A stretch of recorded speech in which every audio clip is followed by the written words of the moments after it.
Hello， 朋友们，大家好，我是老王。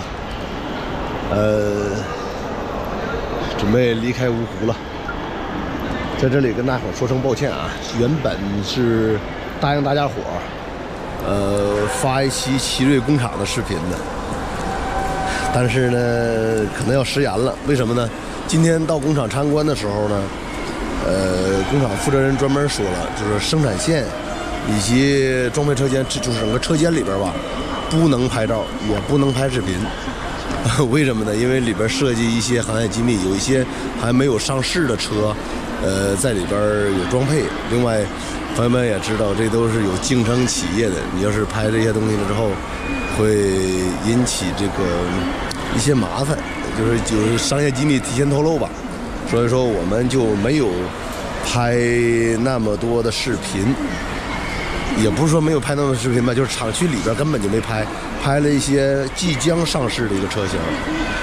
怎么说呢？如果没有参观过厂家啊，咱们还是不了解。其实汽车企业先上市的一批车，然后在这个车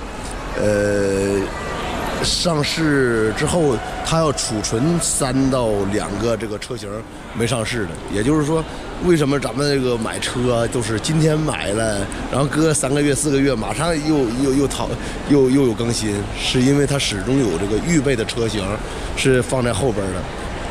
就是说这一批放完了，实际等于后边还有两个型号的车已经在生产，或者已经是马上要生产了。还有概念车，就是说下批的车已经模型都出来了，然后就等着就是集思广益吧，大家伙儿再让大伙儿测评完之后怎么改进，怎么外形怎么改进，这个都是有的，肯定便宜不了。这个车你们看就跟那个跑车一样的。不是，这个可以自动化、自动驾驶的。自动驾驶啊？你看它顶上带那个摄像头就是嘛。哦。它车前面有个摄像头嘛。自动驾驶的应该是贵不少。弄一台。啊？弄一台回去。我不弄。你不弄？闺女还需要一个。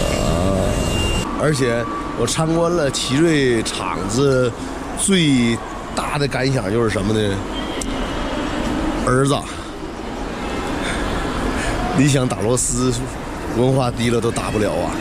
奇瑞厂子那个打螺丝的要求的文化水平都是大专学历，而且有很多的这个机器人操作，那边根本就不用人，全部是机器人在操作。比如说，就是焊接车间和这个就是装车架这个车间吧，基本上用不上几个人，看着电脑就行了，全部是机器人焊接，根本就用不着人。然后只有最后这个装配，比如说装配这个一些衬板呐，或者一些这个东西才是用人工装的，其他的一些东西全部是机器人组装的。一个流水线，那流水线始终是在动的，人呢跟着车在这个传送带上组装，就是一边组装车一边往前走。我看他那个速度大概是几分钟就出一台车，也实在是没有办法了，就是真是没有办法拍，只能说口述跟你们描述了。然后我现在要去往南京，今天赶上我点寸，反正我出门就没有一帆风顺的时候，因为这2天这个芜湖连续降雪，现在我去南京的火车又晚点30分钟，等着吧，我到南京又得后半夜了。然后咱们接着讲奇瑞厂里边啊，奇瑞厂里边呢，装配完了一辆车，大概是几分钟就下线一台车，几分钟就下线一台车。原以为啊，这个车是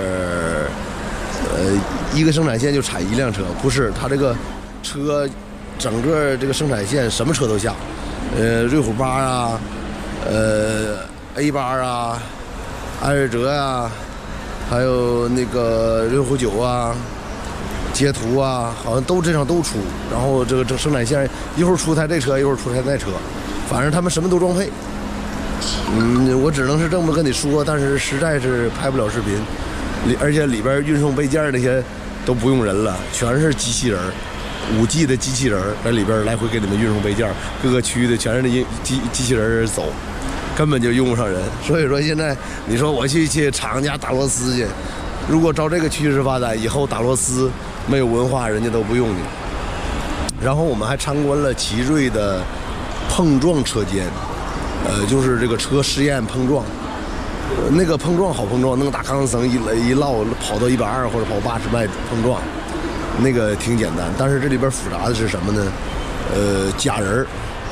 我们参观了奇瑞这个假人儿这个实验室，那个假人儿都是买的是进口的，咱国家我不知道是没有能力产呢，还是说国家产那个不行，因为好多传感器。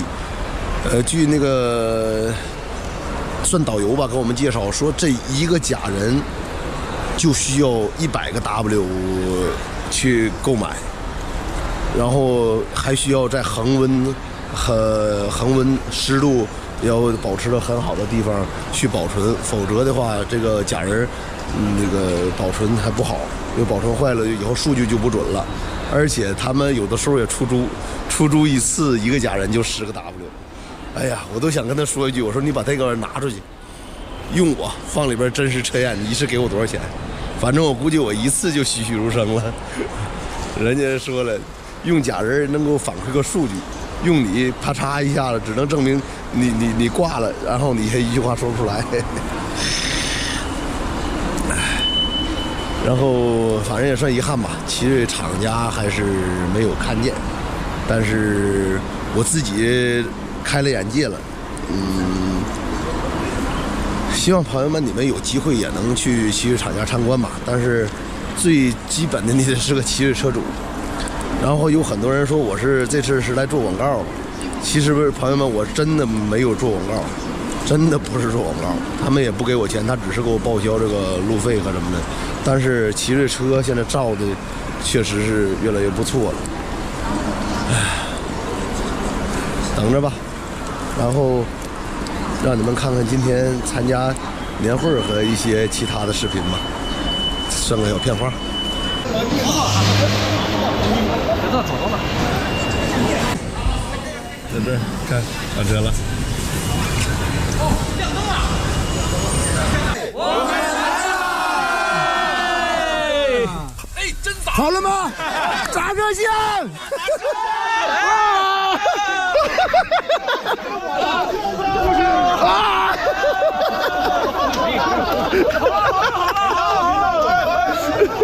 啊！